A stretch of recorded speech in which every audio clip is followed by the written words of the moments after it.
అందరికీ నమస్కారం. Welcome back to rainbow home cooking.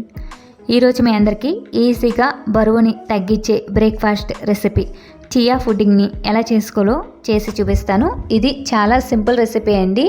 ఇది బరువు తగ్గడమే కాకుండా శరీరానికి కావలసిన పోషకాలన్నీ అందుతాయి. చాలా సింపుల్ రెసిపీ. దీనికోసం చియా సీడ్స్ని తీసుకోవాలి. ఇవి నానబెట్టి మాత్రమే తీసుకోవాలండి, డైరెక్ట్గా అస్సలు తీసుకోకూడదు.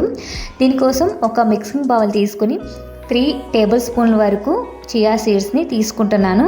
తర్వాత కాచి చల్లార్చిన పాలు 300 ml యాడ్ చేసుకోవాలి. అవసరమైతే 400 కూడా వేసుకోవచ్చు. ఇవన్నీ వేసుకుని ఒకసారి బాగా కలిపేసుకోవాలి.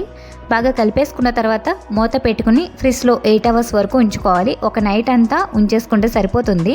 ఇవి బాగా నానిన తర్వాతే తీసుకోవాలండి, నానకుండా అసలు తినకూడదు. చియా సీడ్స్ని డైరెక్ట్గా అస్సలు తీసుకోకూడదండి, ఇవి నానబెట్టి మాత్రమే తీసుకోవాలి. ఇలా ఒకసారి బాగా కలిపేసుకుని దీనిలో మనం ఫ్రూట్స్ని యాడ్ చేసుకోవాలి. యాపిల్, దానిమ్మ, ఇంకా మనం ఖర్జూరం, స్ట్రాబెర్రీస్ ఇవి కూడా వేసుకోవచ్చు, గ్రేప్స్ కూడా వేసుకోవచ్చు. నేను ఎప్పుడు బ్రేక్ఫాస్ట్గా చేసినా కానీ సింపుల్గా ఈ 2 ఫ్రూట్స్ని యాడ్ చేసుకుంటాను. దీనిలో ఫ్రూట్స్ ఒకటే కాకుండా నట్స్ కూడా వేసుకోవచ్చు అండి. నానబెట్టిన బాదం, వాటర్ మెలన్ సీడ్స్, వాల్నట్స్ ఇవన్నీ కూడా వేసుకుని కూడా చేసుకోవచ్చు. నాకైతే ఎక్కువగా ఫ్రూట్స్తో చేసింది టేస్ట్ బాగా నచ్చుతుంది.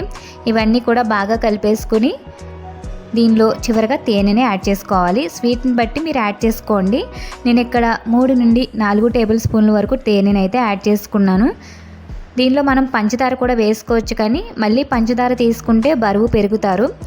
పంచదార ప్లేస్లో తేనె మాత్రమే తీసుకోండి. ఇవన్నీ కూడా బాగా కలిపేసుకుంటే చియా పుడ్డింగ్ రెడీ అయిపోయినట్టే. చాలా సింపుల్ రెసిపీ అండి. ఇది వారానికి 2 లేదా 3 సార్లు బ్రేక్ఫాస్ట్గా తీసుకుంటే ఈజీగా బరువు తగ్గుతారు. హెల్త్కి కూడా చాలా మంచిది. శరీరానికి కావలసిన పోషకాలన్నీ అందుతాయి.